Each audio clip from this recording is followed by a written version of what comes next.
Bom, então hoje nós vamos estudar sobre noções de probabilidade, tá? No primeiro dia de aula eu falei para vocês que existem dois tipos de experimentos da- dentro da ciência, que são os experimentos determinísticos e os probabilísticos, tá? O determinístico é aquele que sempre que ele é executado, né, ele é reproduzido, tem os mesmos resultados. E e o tipo de experimento que a gente trabalha é o probabilístico e o aleatório, que é quando eu não sei qual vai ser o resultado do meu experimento, por ele ter essa característica aleatória. E, e a nossa forma matemática de enxergar e modelar o problema, quando eu falo modelar, é atribuir uma função matemática para descrever um determinado fenômeno. A forma que a gente faz isso é usando uma medida chamada de probabilidade. Essa medida, ela calcula a chance de ocorrer um determinado evento, tá? E o que a gente faz na prática, aqui, por exemplo, em bioestatística, eu quero analisar os meus dados, eu quero eh, fazer um teste para verificar relacionamento entre algumas características. O que que eu vou fazer para chegar nisso? A gente usa uma função para uma função chamada de distribuição de probabilidade e a gente usa essa distribuição para calcular a probabilidade. Então a gente pode não ter a certeza de qual o resultado do nosso experimento vai ser, mas a gente consegue calcular a probabilidade de eventos que são do nosso interesse acontecerem. Por exemplo, eu estou fazendo um procedimento cirúrgico no meu paciente. ah, Qual a probabilidade de a anestesia passar o efeito antes de eu terminar o meu procedimento, tá? Então a gente usa uma função chamada distribuição de probabilidade para modelar esse tipo de fenômeno, tá? E para a gente chegar nisso, a gente precisa ter uma noção, primeiro, do que é probabilidade. A probabilidade, como eu falei, ela é uma medida de chance, é a interpretação que a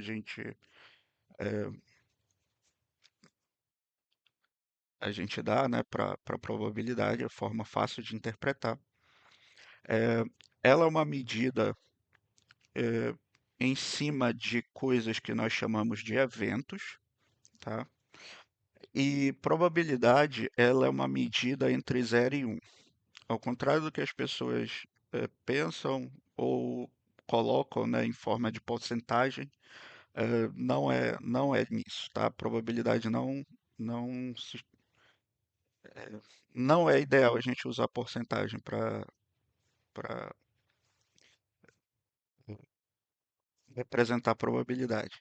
Probabilidade é uma medida entre zero e 1, tá? O problema da porcentagem é que em alguns contextos você está acostumado com porcentagem acima de 100%. Por exemplo, o número de casos de uma doença cresceu 120%, tá? E aí fica um pouco sem lógica isso, no contexto de probabilidade, tá? Então por isso que a gente sempre representa entre zero e 1. Mas quando você for explicar, por exemplo, para uma pessoa que não tem esse conhecimento, é claro que você usa o recurso que é mais fácil, que é você representar por porcentagem. Então, assim, não é o ideal, mas você pode quando ajudar no entendimento da pessoa. Esse slide aqui, é, ele foi feito pelo GPT, tá? Porque assim, eu conheço muito pouco de odontologia. Então eu pedi para que ele colocasse algumas coisas voltadas para odontologia e a gente vai ver o que que ele colocou aqui. Ah, a importância para odontologia é prever risco, avaliar a eficácia de tratamento, interpretar testes de diagnóstico com precisão, planejar ações de prevenção em grupos populacionais. Tá meio geral isso aqui. Mas sim, de fato, eh, dentro da saúde, uma das áreas de, tra- de trabalho dentro da estatística é você construir modelos para prever risco, principalmente eh, de intervenções cirúrgicas ou de medicações. Tem uma área na estatística só para isso, onde você avalia, você pode avaliar de dois pontos de vista. Um é o que a intervenção cirúrgica ou a medicação causa no paciente, ou você avalia taxa de, por exemplo, a taxa de cura ou sobrevivência, o tempo de sobrevivência do paciente após essa intervenção. Então, quando, quando se fala em prever risco, é nessa, é nesse sentido. Qual é, quais são os fatores que levam, por exemplo, a eu ter doenças periodontais, tá? É, quais, qual é o perfil do paciente que faz com que ele tenha uma alta probabilidade de ter esse tipo de doença. Então a gente usa isso para fazer previsão. Avaliação de tratamento é o que a gente vai estudar mais para frente com os testes de hipótese, porque assim, para você verificar se um procedimento ele tem eficácia, né, ele funciona, eh, você tem que, você tem que, além de fazer a experimentação, ver se o resultado que você obteve é estatisticamente confiável, né? Estatisticamente é, é confiável mesmo, tá? Ah, e aí tem uma série de tipos de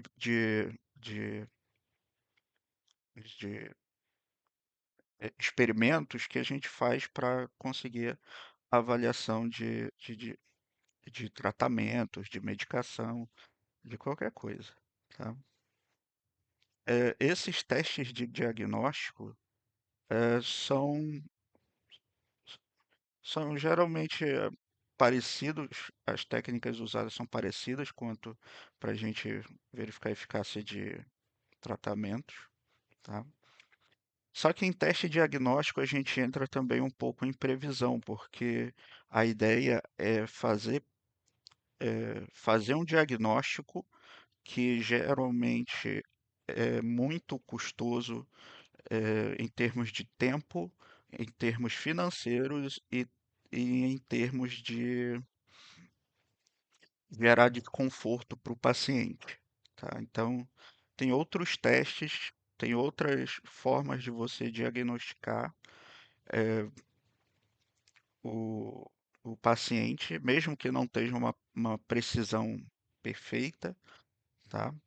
Mas a gente usa essas outras formas de diagnóstico para a gente prever, fazer uma previsão para aquele teste que seria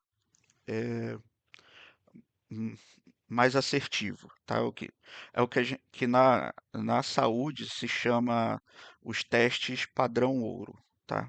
O que é um teste de padrão ouro? Por exemplo, o que é um teste de padrão ouro para dizer se um tumor ele é benigno ou maligno ou quais são os tipos de células que estão lá naquele tumor? Uma biópsia. É a biópsia que vai lá, vai investigar, vai fazer a cultura de células e vai investigar qual é o tipo daquele câncer, tá? Daquele tumor. Mas tem outros métodos de se avaliar, é, de analisar um tumor que não necessariamente não, não tem um padrão ouro, mas a gente consegue estabelecer uma relação entre esse método, por exemplo, uma ultrassonografia, um raio-x, tá? Uma ressonância magnética, então a gente consegue relacionar eles com o resultado do padrão ouro. E uma vez que a gente consegue fazer essa relação, a gente consegue criar um método de previsão para o tumor, por exemplo, só que agora com um método de teste, né, muito mais simples do que o padrão ouro, né, e às vezes até mais barato, tá? O ideal é sempre encontrar o mais barato, porque aí você consegue cuidar melhor de uma população de pessoas maior.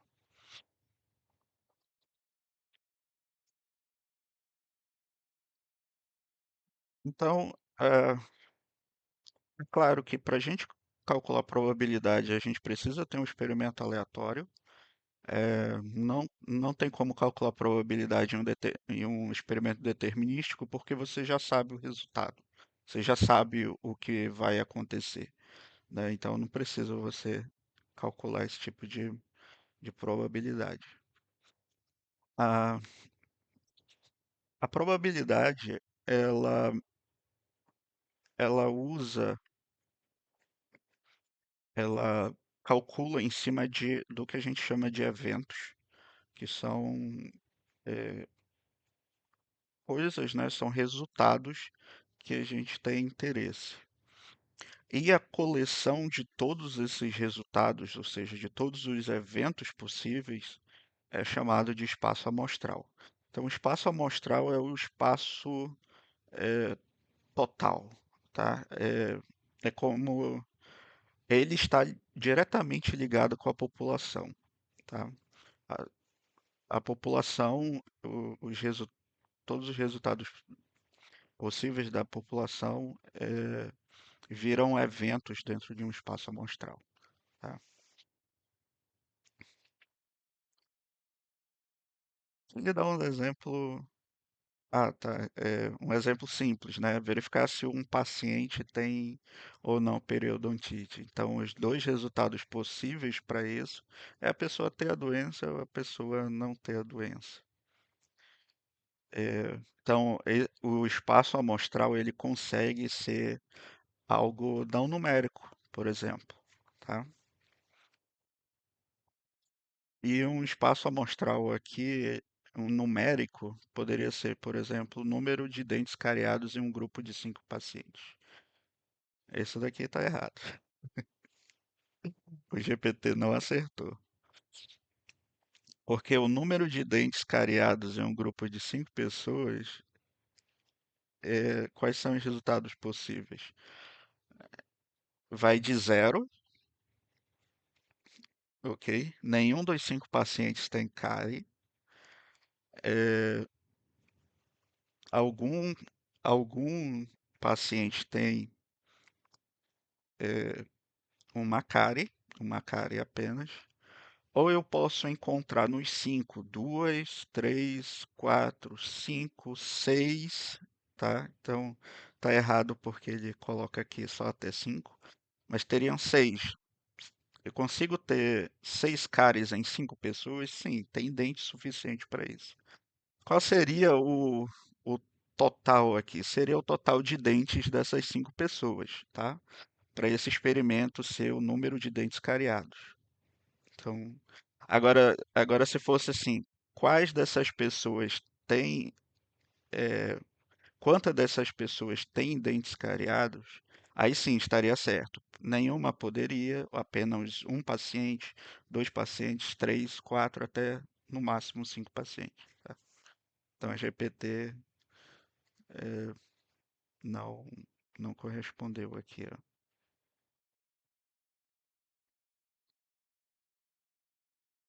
Bom, como eu falei, o evento ele está dentro do espaço amostral e ele é qualquer coisa, né? Qualquer subconjunto do, do espaço amostral. Tem um método simples de calcular a probabilidade, que ele é bem intuitivo, que é você dividir o número de elementos que eu tenho no meu evento sobre o total do meu espaço amostral. Deixa eu ver se eu tenho uma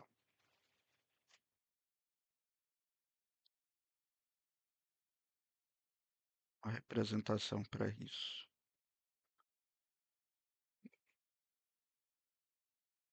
Não, não tem.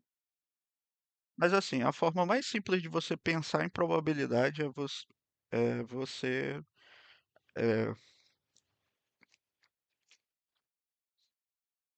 é você calcular o número de elementos dentro de um evento sobre o total do nosso espaço amostral. Por exemplo, se eu tivesse um dado aqui de 6 faces, e aí eu lançava esse dado. Qual é a probabilidade de sair o número 3, por exemplo? Bom, no dado de 6 faces só tem uma face que representa o número 3, certo? Então, o número de elementos dentro do meu evento é somente um. Só tenho uma face. Agora, quantas faces eu tenho no total? Eu tenho 6 faces. Então, a probabilidade de sair o número 3 seria esse um elemento que representa a face 3 sobre o total que é 6. Então eu teria um sexto, tá? Essa é a forma mais simples da gente pensar em probabilidade. O problema é que para ela ser calculada, a gente precisa conhecer o espaço amostral. E nem sempre o espaço amostral vai ser algo fácil de demonstrar, né? De entender como ele funciona, tá? É, e para isso, mais na frente, a gente vê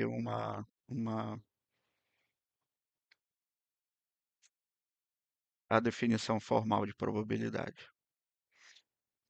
Bom, aqui ele apresenta duas características de eventos.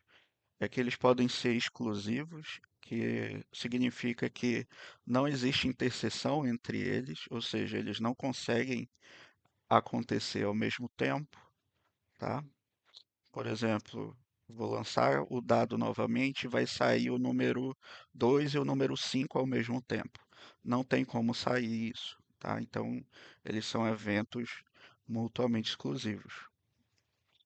É, no caso aqui da saúde, o que que seria eventos mutuamente exclusivos? É,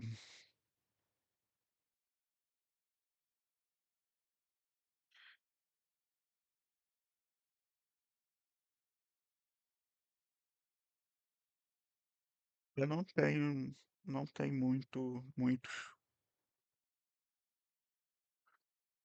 muitas situações que a gente vai trabalhar com isso, tá? Porque na área da saúde tudo é correlacionado, né? Parte biométrica, parte saúde mesmo, tudo é correlacionado. Então, é difícil, essa correlação que a gente fala, duas coisas acontecem simultaneamente, é o caso da interseção, tá? Então, dificilmente a gente vai trabalhar com eventos mutuamente exclusivos. Mas o segundo a gente vai trabalhar sempre, que é ah, os eventos independentes. O que que significa? É que a probabilidade da ocorrência entre um evento A e um evento B acontecerem ao mesmo tempo, ou seja, da probabilidade da interseção entre A e B, ela vai fatorar no produto da probabilidade de A vezes a probabilidade de B. Por exemplo, é, aqui ele deu um exemplo para probabilidade de cárie, que é de 0,3, e a probabilidade de gengivite. Aqui ele está fazendo uma suposição de independência. Como é que ficaria o cálculo da probabilidade de um paciente ter cárie e gengivite ao mesmo tempo? Seria a multiplicação da probabilidade da cárie, que é 0,3, e da probabilidade de gengivite, que é 0,2. Então, essa probabilidade de ter cárie e gengivite ao mesmo tempo seria de 0,06, tá? Outra coisa que é importante para a gente na questão de independência é que eu falei, quando a gente estava estudando sobre populações e amostragem, eu falei para vocês que era o ideal é que você capture dados de pacientes que não tenham a, que não tenham influência um sobre o outro. Por exemplo, eu tenho uma pessoa com uma infecção na gengiva, e que eu acho que é o caso da gengivite, tá? Se eu tiver errado, me corrijam aí. É porque gengivite está dizendo uma inflamação, né? Mas eu não sei se toda gengivite é oriunda de uma infecção. Eu não sei, tá? Depois a gente pergunta do GPT. É, então, assim, se uma pessoa tem uma infecção e aí ela convive, tem um relacionamento com uma outra pessoa e aí eles têm uma interação ali através do beijo, né, esse tipo de coisa. Então, a probabilidade dessa pessoa que está se relacionando com a que tem gengivite ter gengivite é muito maior do que uma pessoa que não se relaciona com ela, tá? Então, o que que acontece? Essa pessoa que se relaciona, ela tem uma probabilidade eh, que depende da outra. Nesse caso, o evento dela ter gengivite está condicionado da outra pessoa também ter gengivite. Logo, essa probabilidade ela pode ser maior. E aí é o caso de eu não ter independência. Agora, de uma pessoa que não convive, sei lá, uma outra pessoa, um colega de trabalho, um colega de faculdade, que não tem esse tipo de interação, a probabilidade dele ter gengivite é, é indiferente ao fato do colega dele ter ou não, tá? Isso é importante para a gente porque vai impactar essa influência, essa não existência de influência entre os objetos da nossa amostra, ela é importante para que a gente assuma essa condição de independência aqui no cálculo de probabilidade, tá?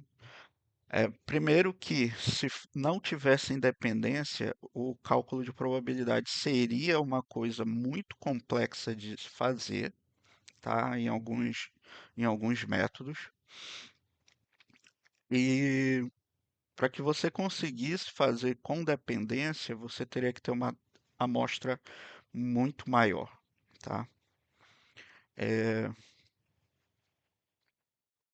então, o caso é o ideal, a gente sempre tem independência entre os nossos objetos de estudo para que a gente consiga estudar melhor o comportamento deles, tá? O comportamento, no caso ali da, da doença, né?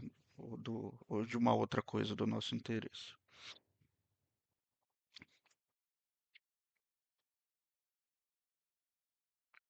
Aqui sumiu. Bom, probabilidade condicional. Aqui acho que eu tenho um, tenho algo aqui que parece mais interessante para gente, uma representação mais interessante. Esse retângulo S, ele está representando o nosso espaço amostral. E aqui eu tenho dois eventos, A e B, que podem ser aqueles do exemplo, tá? Aqui seriam as pessoas que têm cárie, a B seriam as pessoas que têm gengivite, e a interseção entre eles são as pessoas que têm cárie e gengivite, tá? Probabilidade condicional, ela ela é o cálculo de uma probabilidade a partir de uma ocorrência de um certo evento. Por exemplo, qual é a probabilidade do meu paciente ter gengivite, dado que ele está com uma cárie? Então, o que está acontecendo? Se ele está com uma cárie, então quer dizer que ele pertence a esse conjunto A, certo? E eu quero calcular a probabilidade dele estar no conjunto A, mas também estar no conjunto B. Então, é a probabilidade dele da interseção, tá? Ele vai estar aqui na interseção. Só que eu não vou calcular essa probabilidade com relação a todo mundo. Eu só vou calcular essa probabilidade com relação às pessoas que têm cárie. Então, assim, se eu quisesse calcular a probabilidade de A, era como se eu calculasse a área dessa circunferência em relação à área desse retângulo. Eu teria uma medida de probabilidade, tá? No caso aqui, o A, o meu espaço amostral foi restrito ao conjunto A, porque eu já sei que o meu paciente tem cárie, então ele está aqui no conjunto A. E aí eu quero saber qual é a probabilidade dele ter gengivite. Então, seria a área da interseção aqui dos dois dividida, né, em relação à área do A. E aí a gente teria uma probabilidade condicional. Então, probabilidade condicional é extremamente importante, porque ela vai nos ajudar naquele outro caso onde eu não tenho independência entre os eventos, e aí eu quero calcular essa probabilidade, tá? A expressão feita para cálculo de probabilidade é assim, é interpretada assim, ó. Qual é a probabilidade de ocorrer o evento A, dado essa barra na vertical significa que está condicionado à ocorrência do evento B, ou seja, B já ocorreu, já é um fato, eu quero saber qual é a probabilidade de A agora baseada nesse novo fato. E aí, a probabilidade da interseção entre os dois dividido pela probabilidade do evento que está condicionado. No caso aqui, B já ocorreu, então eu calculo a probabilidade de B, tá? Que é a mesma coisa do que nós estávamos vendo aqui. A probabilidade da interseção é essa área dividida pela área do A, que é a probabilidade de A, tá? Não, é, probabilidade não necessariamente é área, mas é fácil a gente entender dessa forma, tá? Esse daqui é o teorema eh, que é mais importante de todos, tá? De todos não, mas ele é um dos mais importantes, porque ele permite que a gente eh, crie toda uma corrente da estatística. Então, existe, por exemplo, a estatística clássica e existe a estatística bayesiana. As duas são uma ciência e elas coexistem, tá? Mas são pontos de vista filosóficos diferentes. Então, assim, a gente pode resolver um problema usando estatística clássica, como também a gente pode usar a estatística bayesiana. E a estatística bayesiana veio desse teorema, do teorema de Bayes. Que ele é bem simples. Eu quero calcular uma probabilidade condicional, mas eu não sei como é o comportamento conjunto entre dois eventos, tá? Então, o que eu faço é transformar essa probabilidade numa nova probabilidade condicional. Digamos assim, que o nosso objetivo seja calcular a probabilidade do paciente ter ah, gengivite, tá? Condicionado a cárie, só que eu não sei o comportamento entre cárie e gengivite conjuntamente.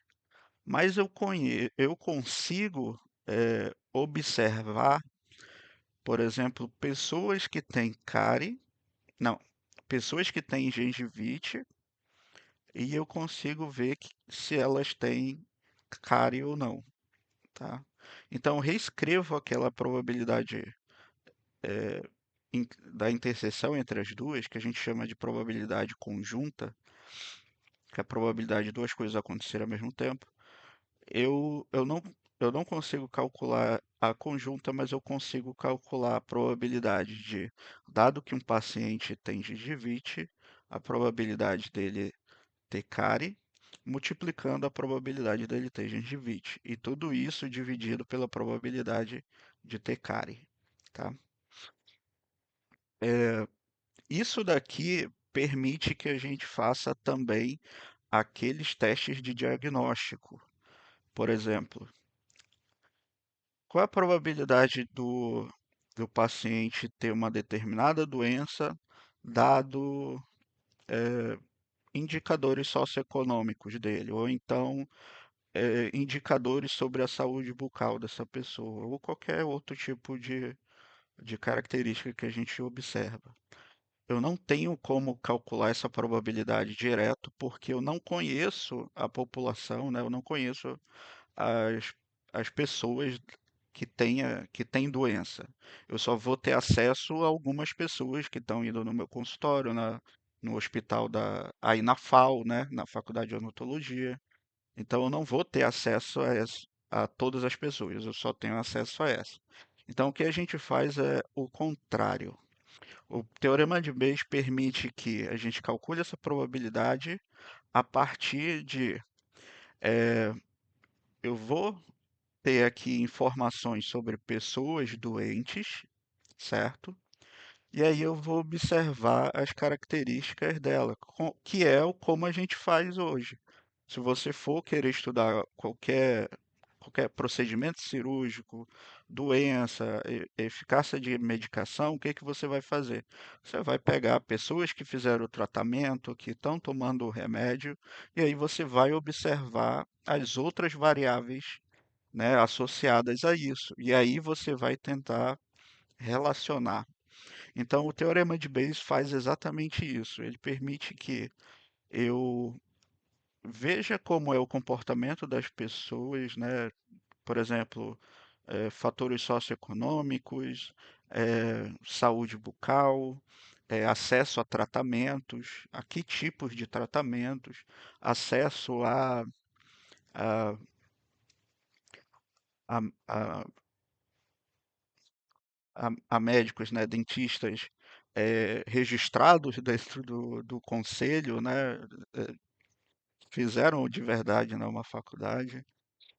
Então, com isso, eu consigo fazer o cálculo dessa probabilidade. E a partir do cálculo dessa probabilidade, a gente consegue fazer previsões, né? Então, por exemplo, se um paciente chega aqui, ele tem.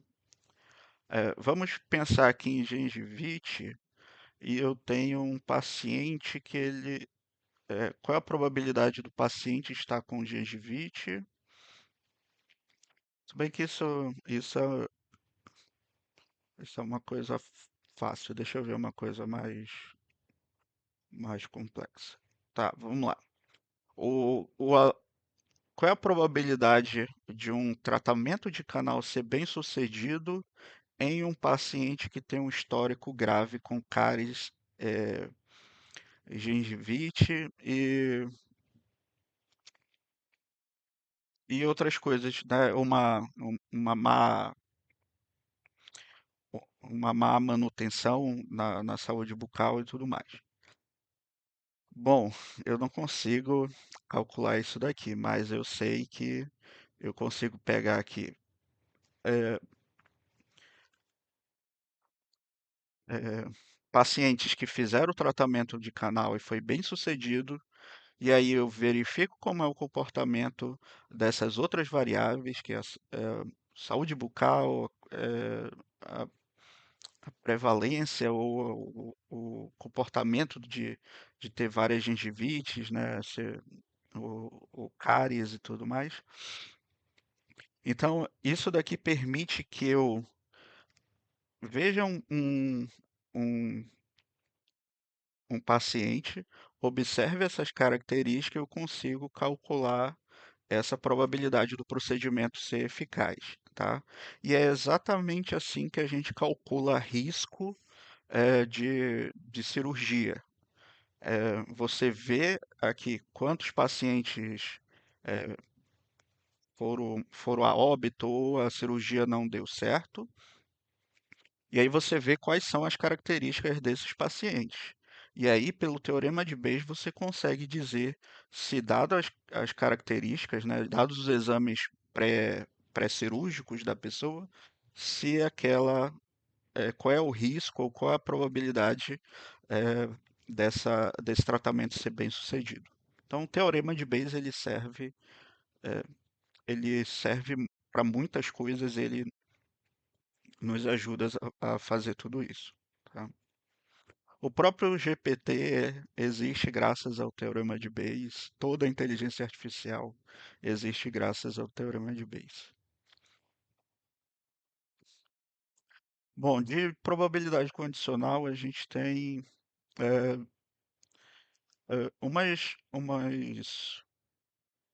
uns conceitos bem interessantes que o GPT colocou, é, relacionado à sensibilidade e especificidade de testes. A sensibilidade é a probabilidade do teste dar positivo, dado que o paciente está doente. Então, seria eh, o caso dele conseguir detectar, né, o meu teste de diagnóstico, conseguir detectar pacientes que estão doentes. Então, por exemplo, você cria uma metodologia onde você quer,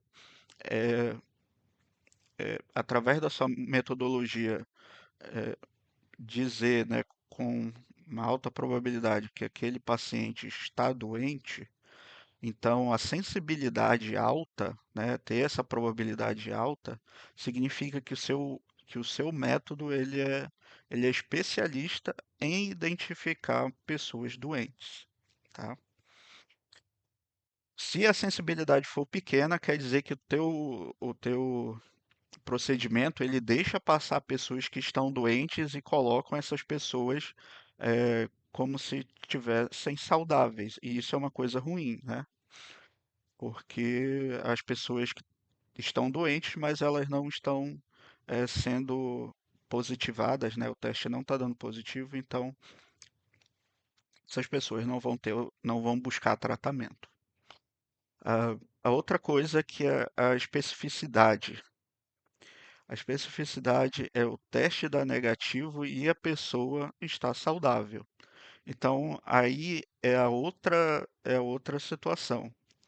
É, eu tenho que conseguir identificar as pessoas. Eu tenho que dar um teste negativo para quem de fato está saudável. O problema disso tudo aqui é que essas duas probabilidades elas meio que se relacionam. Então, aumentando a sensibilidade, às vezes pode ser que eu aumente a especificidade ou diminua a especificidade, tá? E aí o que a gente faz em teste diagnóstico é equilibrar esses dois indicadores, tá?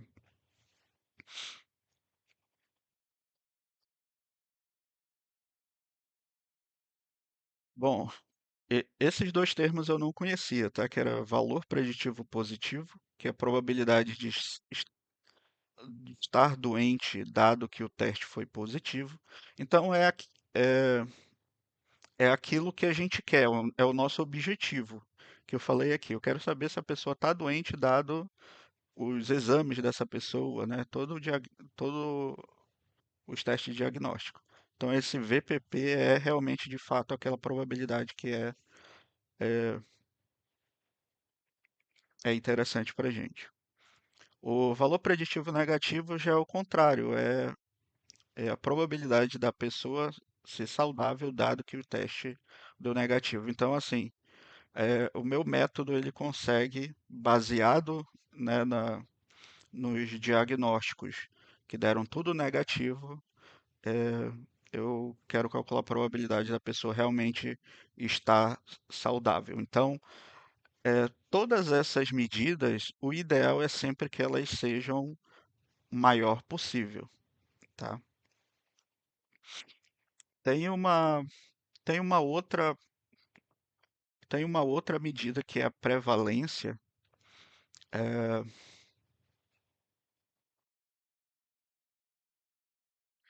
só que eu não lembro a relação dela com a sensibilidade e especificidade. Ele está colocando aqui um teste para a detecção de lesão oral. A sensibilidade é 95%, a especificidade 90%, prevalência de lesão 10%. A prevalência, então, é da pessoa. é,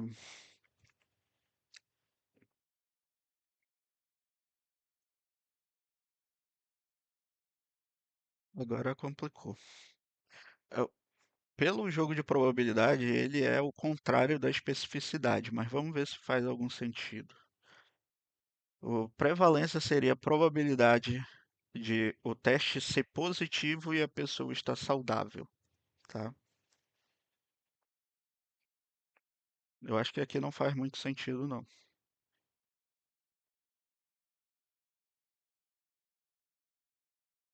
Então, recapitulando, a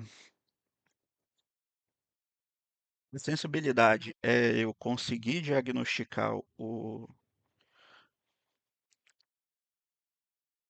na verdade, a sensibilidade é o meu diagnóstico dar um resultado positivo para a doença, dado que de fato aquele paciente está doente, ou seja, é ele conseguir eh, capturar aquilo que é o nosso objetivo.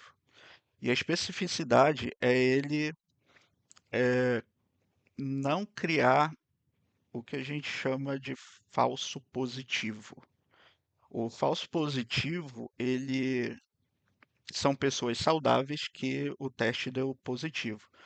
E aí ele vai causar um problema grande de reanálise só para identificar que essas pessoas estão saudáveis, tá?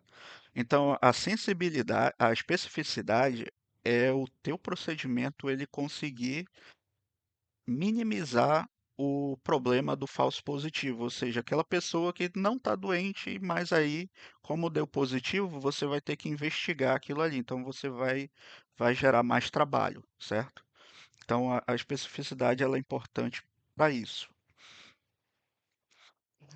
Já a prevalência é a probabilidade de uma, como o nome está dizendo, é o- é a prevalência da doença numa população. Então, seria a probabilidade, no caso aqui, da lesão. Essa probabilidade seria, eh, aqui no teorema de Bayes, a gente está calculando aqui, ó, a probabilidade da pessoa estar doente, dado que o teste deu positivo, é a probabilidade do teste dar positivo, dado que a pessoa está doente, vezes a probabilidade da pessoa estar doente. Então, esse PDA aqui é a prevalência, tá? Dividido pela probabilidade, né, aqui da pessoa, do teste da positivo.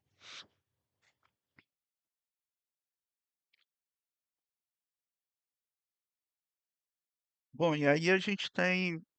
eh, Agora eu vou passar para esse slide que ele.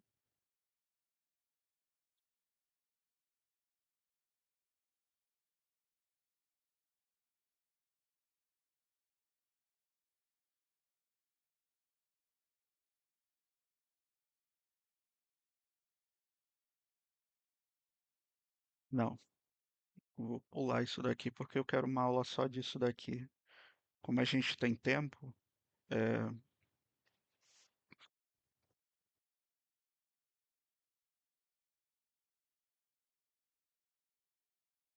Então, vamos ver aqui algumas aplicações, né, de probabilidade para pesquisa em caso na odontologia.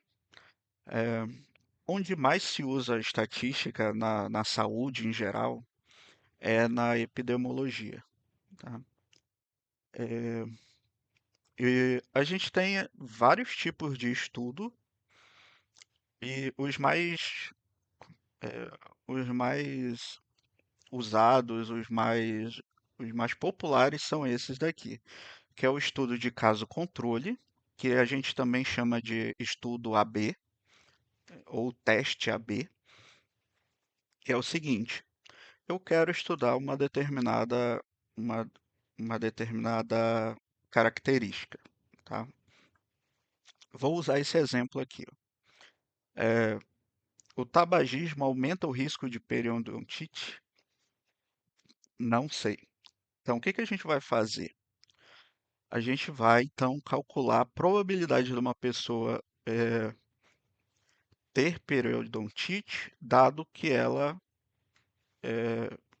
fuma, né? Ela faz uso do tabagismo. Ah, só que para calcular essa probabilidade, eu também preciso investigar eh, quem tem periodontite, mas não fuma, tá? Porque para eu dizer que o tabagismo aumenta o risco de periodontite, eu tenho que descobrir que a probabilidade da pessoa ter periodontite, dado que fuma, é muito maior do que a probabilidade da pessoa ter periodontite e não fumar, tá? Os não fumantes. Então, eu preciso investigar essas duas subpopulações. Quem tem a característica que a gente vai observar, que é o tabagismo, e as pessoas que não são fumantes, tá? Então, no caso, então assim, o caso, ele é o grupo das pessoas da doença que a gente está investigando, tá? Ou além de doença, pode ser também ah, pessoas que deram errado um determinado procedimento. E o controle vão ser aquelas pessoas que eu vou eh, confrontar os resultados do caso e dizer, será que essa doença ela é aleatória ou ela tem, né, sim uma influência de outras características, que é as características que você está observando, que aqui no caso é o tabagismo, tá? Então a gente vai confrontar esses resultados. Por isso que eu falei que a probabilidade para dizer que o tabagismo aumenta o risco de periodontite, a probabilidade da pessoa ter a doença, dado que ela é fumante, tem que ser muito maior do que a pessoa ter a doença e ser não fumante. Então, isso que é chamado de estudo caso controle. É, na área de farmacêutica, o controle é aquele grupo de pessoas que eu dou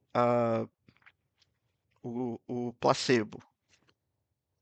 Se eu quero avaliar se a minha medicação ela é boa para, ela age bem quando eu estou me recuperando de uma cirurgia, estou com muita dor, eu quero ver se essa medicação ela funciona. Então eu vou pegar um grupo de pacientes que passou por um procedimento, tá com dor, né? E aí eu vou colocar esse grupo de pacientes onde eu vou administrar o, a medicação, tá? E no outro a gente vai fazer a medicação deles, só que com o efeito placebo, porque em alguns casos questões psicológicas ou até mesmo biológicas, elas podem influenciar nesse resultado. Por exemplo, se você tá com uma doença e e vai fazer parte de um tratamento, né, experimental, e aí separam todas as pessoas. Em um grupo você vê que essas pessoas estão recebendo o tratamento e você é do grupo que não está recebendo, você vai ter um abalo emocional e vai acabar que isso vai alterar o comportamento, né, natural ali da doença, do que se está avaliando. Então, usa-se o efeito placebo em estudos de caso controle para que você não tenha influência de fatores psicológicos, sociológicos ou até mesmo biológicos, ah, nos indivíduos, tá? E aí, esse tipo de estudo caso de controle se desdobram em vários. Por exemplo, tem o, o estudo cego, que é, que é quando o indivíduo ele nunca deve saber em que grupo ele está. É, mas se eu não me engano, as pessoas que estão é, tratando, elas, elas não, elas não devem saber quem são as pessoas, ou a escolha das pessoas para cada grupo é desconhecida, é totalmente aleatório, tá? Então você não sabe quem é que tá, fa- tá fazendo ali. E existe também o caso do duplo cego. O que que é isso? Nem os pesquisadores que estão fazendo ali o experimento, eles sabem quem são as pessoas do grupo caso e do grupo controle, para que até mesmo o fator do cientista, do experimentador, não influencie nas respostas do, das pessoas dos objetos de estudo, tá? Bom, outro tipo de estudo, que é o de corte, com dois Os mesmo, tá? É, você vai acompanhar o paciente ao longo do tempo. Na estatística, nós temos uma área de estudo que é a de análise de sobrevivência, que nem, não necessariamente precisa ser algo voltado para sobreviver, né? Viver após um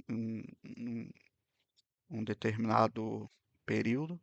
Pode ser também qual o tempo que a pessoa leva desde que começou um tratamento até a alta, tá? Pode ser isso também, mas é chamado de sobrevivência. E é um estudo de corte.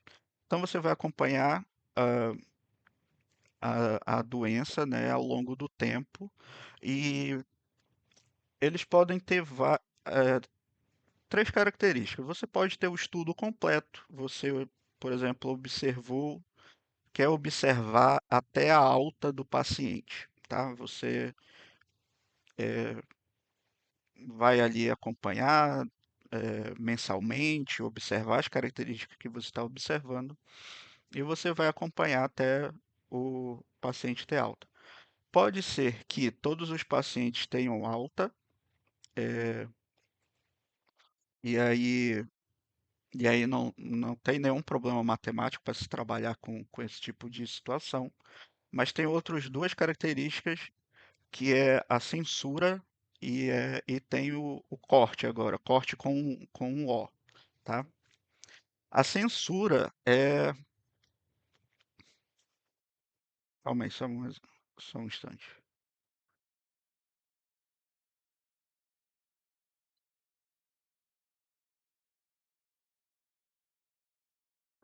É assim, em estudos ao longo do tempo, é, existe, se eu não me engano, a censura e o corte, que uma, eles têm uma diferença. Se eu não me engano, a censura é quando o, o projeto, né, de pesquisa, ele acaba e aí você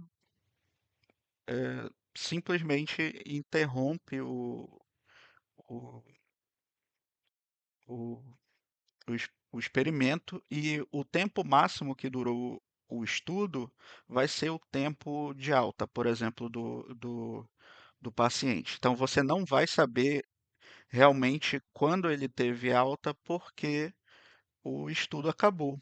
então esse tempo dele, essa variável que a gente vai observar, que é o tempo, ela vai sofrer essa censura. E em geral a gente coloca o, o ponto máximo, né, que aí sim é o ponto de corte, corte com dois Os, tá?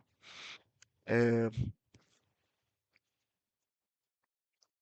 e aí isso ocasiona uma censura, e quando ocasiona uma censura, é um modelo estatístico totalmente diferente do que se você tivesse observado tudo certinho, tá? É, o que que eu sugiro para vocês quando forem estudar ou fazer algum tipo de experimento é que tentem evitar o máximo possível de censuras, porque essas censuras vão levar a procedimentos que alguns ainda nem existem, e aí você vai precisar de um estatístico, de um pesquisador para te ajudar a desenvolver a metodologia, né? E o outro não. O outro você tem saídas mais fáceis, né? São mais populares, assim, então qualquer estatístico vai te ajudar, não necessariamente precisa ser um pesquisador e tal. Ou até mesmo você vê em softwares como trabalhar com isso, e aí fica mais simples, tá? Então, tentem evitar, mas eu sei que não é, nem sempre é do nosso, é, é possível a gente controlar essas censuras, tá? O que eu ia falar, o terceiro, que na verdade ele não tem a ver com estudo de corte, é, é o de dados faltantes, tá? É que você não conseguiu aquela informação. Isso pode ter tanto no estudo do corte quanto no estudo de caso e controle, tá? Por exemplo, uma pessoa do meu estudo caso e controle, eu não consegui observar, o equipamento deu problema, então ali vai ter um valor que eh, a gente chama de missing ou dado faltante, tá? E aí a gente representa esse dado faltante pela sigla NA, NA maiúsculo, tá? Isso aí é importante. É,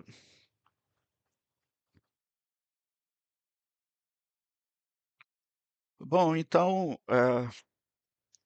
probabilidade ela vai servir para a gente dar um tratamento matemático, um tratamento científico para o experimento que a gente está trabalhando,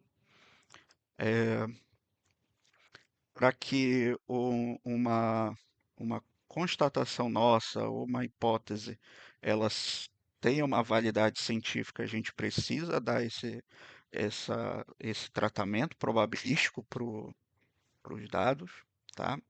Você precisa fazer. É,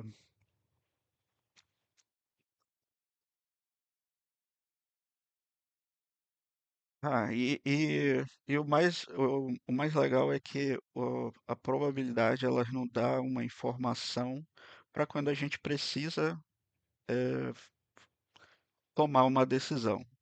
Por exemplo, com meu pai aconteceu uma coisa é, assim que o médico precisou de dados e de probabilidade para conseguir ter uma decisão melhor.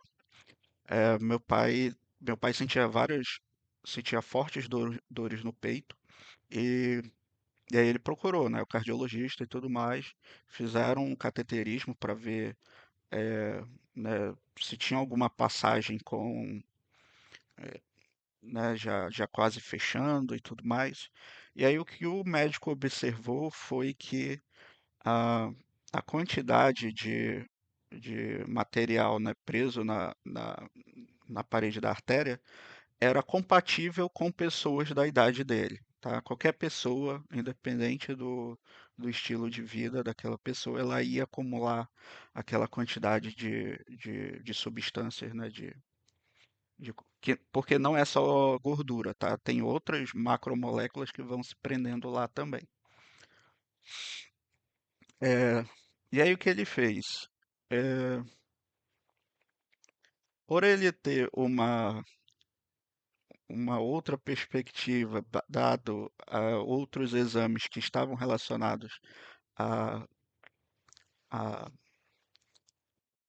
à dor, né, no peito, então é, claro que ele fez isso de forma empírica, mas ele calculou uma probabilidade de que era melhor fazer o, o tratamento, que era a angioplastia, né, que era colocar um stent lá nesse local onde tinha uma quantidade de compostos lá amontoados, e aí ele pôde tomar essa decisão. Em qualquer lugar da saúde, ah, o que vocês fazem, é, mesmo que de forma empírica, é o cálculo dessa probabilidade. Opa, caiu.